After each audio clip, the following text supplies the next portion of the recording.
I have good news and I have bad news for you today. Which would you like first? Yeah, I know. You're a Glenn Beck fan. Let's start with the bad news. We'll start with this. Quote, the Fed now has, do we have the quote up here? The Fed now says that it is planned to keep short-term interest rates near zero until 2014. Okay, so let me translate this from bullcrap to English. We're screwed. I mean, let's be honest, we're screwed. They don't expect the economy to get better anytime soon. They think that it's so weak that they're going to have to say another 2 years of this. Do you remember when we showed you that teaching tool that the Fed created for students? And you get to play Fed Reserve Chairman and increase or lower the rates? Remember I told you that we plugged in the Fed's ultra-low rates using their own system. We have some really weird results. Using a zero interest rate policy, and now just below 0.25%, which they're currently at, guess what happens? Guess what happens? In 2 years of doing that, inflation is over 15%. Then you add another 2 years, and the inflation rate jumped up to 30%. That's on their own system. So let me ask you a question. We've been doing that for 2 years. Their own system says that inflation should be up to 15%. Well, it's not. Haven't you heard? The government says inflation is only like 3%, not including food and gas. Oh, well, yeah, that's right. Those are luxury items. You don't need food and gas. Has the cost of your food and gas gone up 15% in the last year or two? The answer is yes. In fact, it has gone up a lot higher than that. Your cost of goods, if the Fed's own little computer program for kids is accurate, by 2014 it could double what it is now. Be prepared. But because all of the experts aren't talking about it, nobody listens. But now there is an expert talking about it. The latest guy to come out and say, hey, you know what? There might be a collapse. A guy some countries refer to as an economic terrorist, George Soros. I told you yesterday what he said. The spooky dude. What happened last night? What's happening over in Europe? Are we hitting now the final phase of Europe with George Soros? I'm not sure, but I'd like to lay out a case. We'll do that next. Here's the question that we're going to explore tonight. The first one is this. Is it time? Is it Soros time? He's kicking his, the euro is about to collapse. Everybody freak out. He's talking about that, and he's kicking that into high gear. The EU is on the edge of collapse. I don't know if this is the Soros moment or not. The Soros think that he can now give that just a little nudge off the cliff. Remember, we tried to warn about the EU, because if the EU falls, we fall too. The second question we have tonight is why? And this one really comes from, oh, gee, Glenn, it doesn't make sense. I mean, George Soros, he's a capitalist. I mean, why would somebody want somebody's economy to collapse? Nobody wants that, because he'll lose too. No. Actually, if you're the puppet master, if you are the one who is helping orchestrate all of it, you just nudge, and you can profit a great deal. Some people do want to see economies collapse because they have a lot riding on it.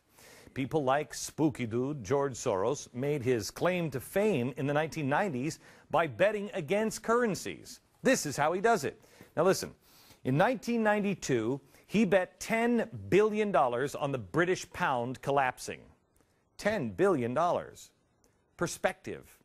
The amount of that one single bet, $10 billion, is larger than at least 60 countries across the globe.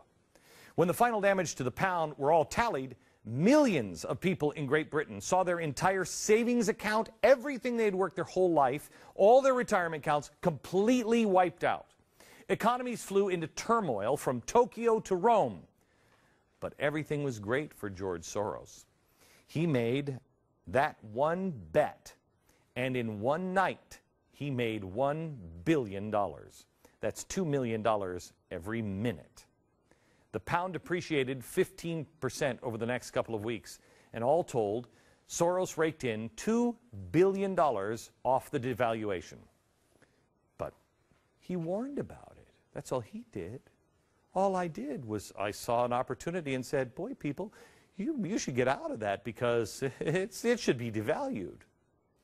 He coldly admits his actions benefited no one but himself. He was even able to laugh about it at an event with Charlie Rose. Watch. You were the guy, they said, who broke the Bank of England. Right, well, And did. Well, that's true. Okay? But that's all he's ever cared about, George Soros. He is a godless man, and he is playing God. He has fame because of that. He had a global platform and influence, and he could feed his dangerous and self-admitted messianic fantasies about himself. Look at what George Soros says about himself. It's sort of a disease when you consider yourself some sort of God, the creator of everything. But I feel comfortable about it now since I began to live it out. Really? Now, he made $2 billion on the pound collapsing. Imagine what he could make on the collapse of the euro and then the dollar. He's got more chips to put out on the table. Soros manages about $30 billion in his quantum hedge fund. And while many have suffered since 2008, he doesn't seem to be having any problems at all. It's really quite strange. Let me ask you this. How are you doing with your money? How are you doing since the collapse of 2008? George Soros put a $1.1 billion, this is his earnings, $1.1 billion in 2008.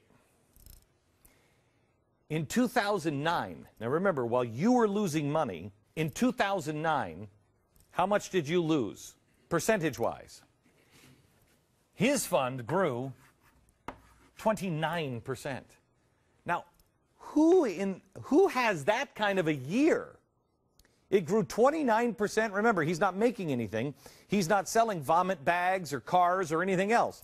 He's betting on the markets. That guy should go to Vegas.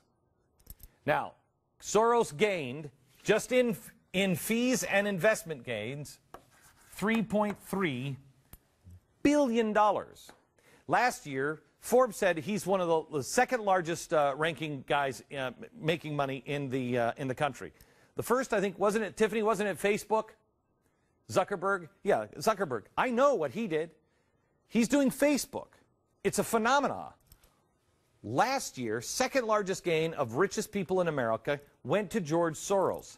Nobody has talked about this in the mainstream media.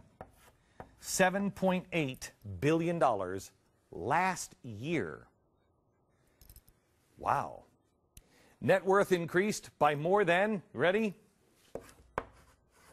$13 billion since the collapse. So while you lost money, while you're struggling, this billionaire has made $13 billion since the collapse. His net worth was, in 2007, $8.5 billion. Now, it stands today $22 billion.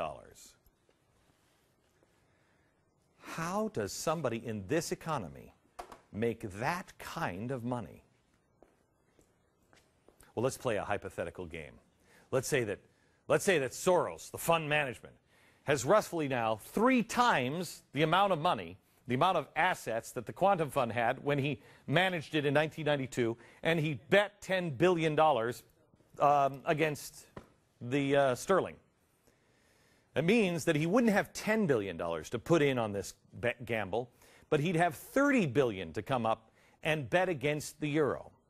Now, if this would play out anywhere like it did before, in one night, a 20% gain, he'd make $6 billion in one night.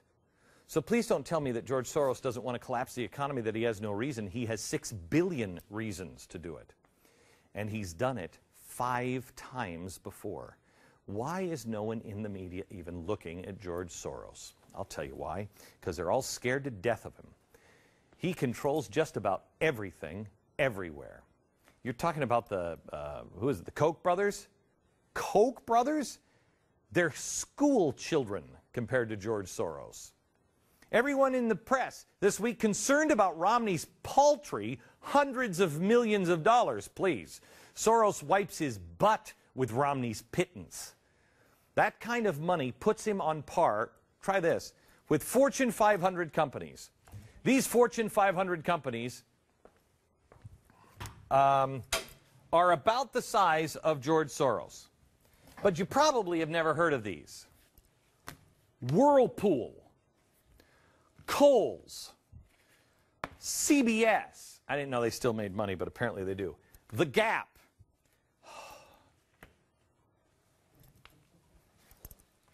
Sara Lee. We also have J.C. Penney and Halliburton. Now, all of those companies create clothing and appliances and cheesecake. So I know what they do. These guys are making refrigerators. What is it that George Soros is creating? They make refrigerators and dishwashers. George Soros makes... wait a minute. Nothing. George Soros makes bets. Wow. We have got to get this guy to Vegas.